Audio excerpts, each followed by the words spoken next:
يلا يلا يلا يندي ثاني الحين. جسوري. الله الله الله الله.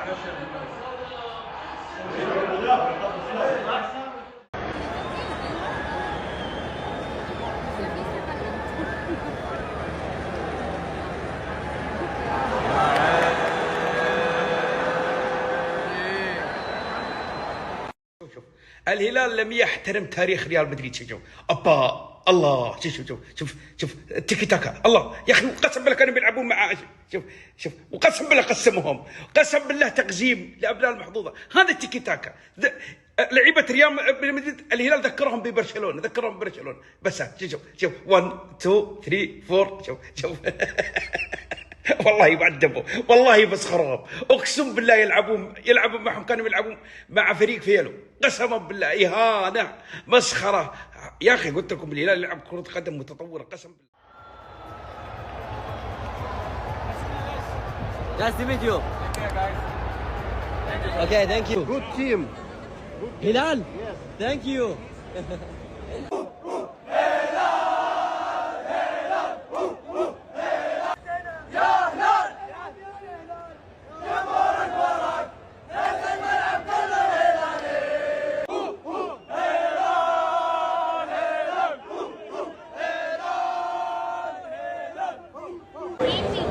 ايش السالفة؟ اشياء غريبة، صاروا يشجعونا.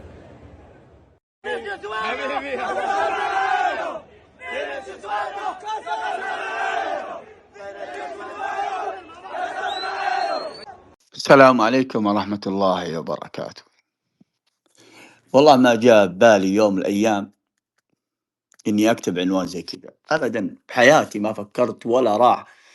لكن اللي أجبرني أكتب العنوان هذا هو أن اليوم الهلال فعلا شرفنا كسعوديين في مباراة أمام بطل أوروبا وبطل العالم، يعني 5 مرات بطل عالم، 15 مرة بطل أوروبا، والهلال أحرج الفريق هذا إحراج غير طبيعي صراحة.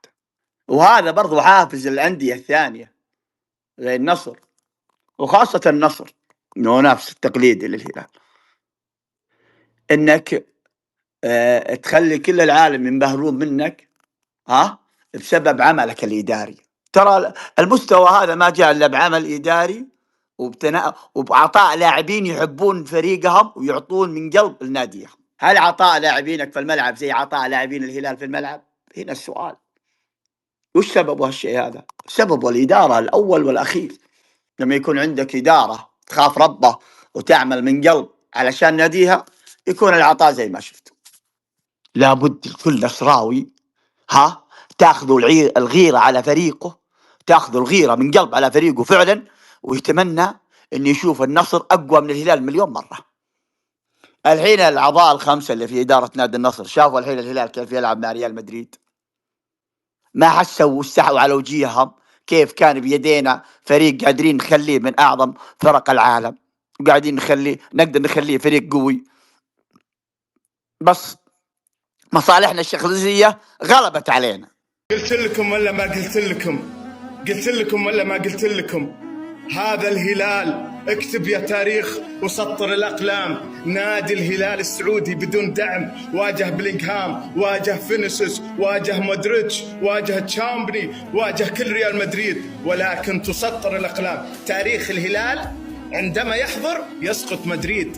مدريد اليوم مشجعينه من كل أنحاء العالم. الهلال جاء بالمملكة العربية السعودية وبالمغرب وبالعالم العربي اللي في أمريكا. اليوم الهلال لعب مو بمباراة بس، الهلال لعب مباراة بتاريخ العرب كلهم، بتاريخ العالم العربي كله. الهلال اليوم قال للنصراوي وقال للاتحادي وقال للأهلاوي وقال للشبابي اللي دعمونا، شكرا لكم من كل قلوبنا. والنصراوية اللي شمتوا فينا اليوم، انظر لتاريخ الهلال، انظر لتاريخ الهلال، وانظر ماذا فعل الهلال ضد ريال مدريد في أول مباراة. لذلك اليوم الهلال حضر بتاريخه وشخصيته وسطر الأقلام وكتب حروف جديدة في تاريخ الهلال. الهلال يتعادل مع مدريد، والهلال كان الأفضل في الاستحواذ، في الانطلاقات، في التكتيك. الهلال كان الأفضل في كل شيء. سالم الدوسري شكرا من القلب لا تكفيك. الآن عرفت من أسطورة المملكة العربية السعودية، الآن عرفت من أفضل لاعب سعودي، الآن عرفت أن هذا اللاعب لا يوجد في تاريخ مقارنة للاعب آخر. نرجع لبونو، شكرا يا بونو، اللي صديته اللي سويته يا بونو شيء رجع لنا الروح. كنا أفضل، كنا محتاجين هذا التصدي وصديته. اليوم الكلمة اللي أبغى أقولها، سافيتش روبن كانوا يلعبون رغم الإصابات ولكن حاضرين. مالكم ما قصر اليوم. شكرا لكل لعيبة الهلال، شكرا لكل إدارة الهلال، شكرا للمدرب الإنزاغي اللي دخل بتكتيك جدا، اللي استهزأ في الهلال واللي تشمت في الهلال واللي ما وثق في الهلال. أحب أقول لك شيء واحد، نحن نلعب لأجل المملكة العربية السعودية، نحن نلعب لتاريخ هذا البلد العظيم. حينما نذهب كأس العالم فنحن نلعب لتاريخ المملكة العربية السعودية، نلعب لقائدنا والرجل الأول في الرياضة هو ملكنا وحبيبنا وابونا سلمان، نلعب لأجل ولي العهد، نلعب لأجل وزير الرياضة، نلعب لأجل الشعب السعودي. اليوم رأوا الإسبان من هم السعودية، ورأوا العالم كلهم أن رؤيتنا هي الأولى وهي النجاح بهذا النادي، حينما يكون هو الممثل الأول في العرب وهو الممثل الأول في السعودية. فليشهد التاريخ ولتكتب الأقلام، الهلال السعودي يلجم مدريد في أمريكا. هيا يا مدريد، هل عندك شيء تقوله؟ ما عندك شيء تقوله. اللي بتقوله أنك فشلت وما احترمت الهلال، ولكن الهلال أعطاك درس. 90 دقيقة تمجد في تاريخ الهلال. فلينهض الهلال وقولها، هز الشباك جمهورك وراك، البيرق الأخضر اليوم فوق، رفع كلمة لا إله إلا الله محمد رسول الله. هذا هو هلالنا وهذا هو ممثلنا. وش عندكم تقولونه؟ جيناكم ملعبكم وكناكم أكل، جيناكم ملعبكم رغم الاستهزاء من الفرق اللي هنا واللي مشجعين ريال مدريد.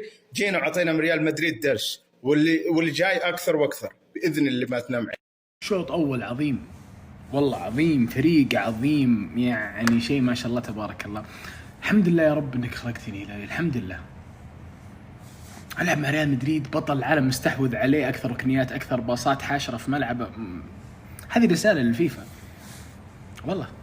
خذنا ودنا الشامبيونز. حرام انا العب شامبيونز مع الاستقلال وبيروزي والوصل، والله حرام. انا مفروض العب مع انتر ميلان، العب مع برشلونة، أنا هذا مكاني يا أخي. حرام أنا الديربي حقي مع النصر، حرام. هذا اسمه كآبة المنظر، هذا اسمه أرذل العمر، هذا اللي الواحد يدعي كل صلاة إن اللهم نعوذ بك من أرذل العمر. هذا هو اللي إحنا فيه. شيلونا ودونا ابتعاث، ودونا. أنا ألعب ديربي مع النصر، أنا المفروض الديربي حقي مع يونايتد،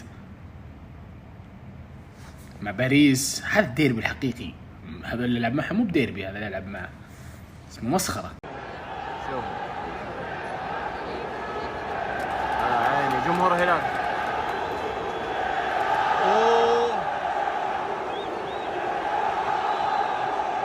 تسمعون صوت جمهور الهلال؟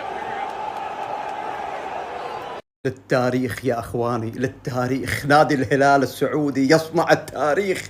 هو أول نادي عربي أسيوي يحصد نقطة إيجابية ضد الأندية الأوروبية في تاريخ كأس العالم للأندية، وأيضا هو أول نادي عربي أسيوي يحصد نقطة إيجابية ضد ريال مدريد أين في كأس العالم للأندية. هو فخر المملكة، هو فخر الكرة العربية، هو فخر الكرة الأسيوية. مبروك للكرة الأسيوية وللسعودية كل مكان. هذا الزعيم بخير، الكرة السعودية بخير، والكرة الأسيوية والكرة العربية بخير. مبروك للسعودية، النجاح المبهر من خلال هذا السفير المبهر، نجاح المشروع أمام العالم، دعاية مجانية قام بها الهلال أمام الريال. أي والله للتاريخ يا ناس. الهلال هو يرفع الراس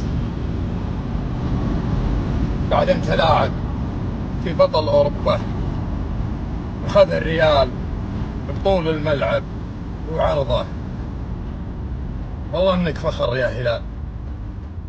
اصبح يعني لا مجال للشك فيه ان خير من مثل القارة الاسيوية بطلها وزعيمها وسيدها الهلال.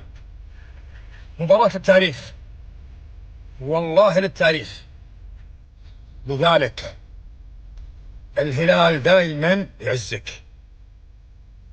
في هالمناسبة كل الشكر للرئيس الذهبي فهد بن نافل، نعم فهد بن نافل، وكل الشكر للمخضرم رمز الإدارة الرياضية فهد المفرج عبد الله،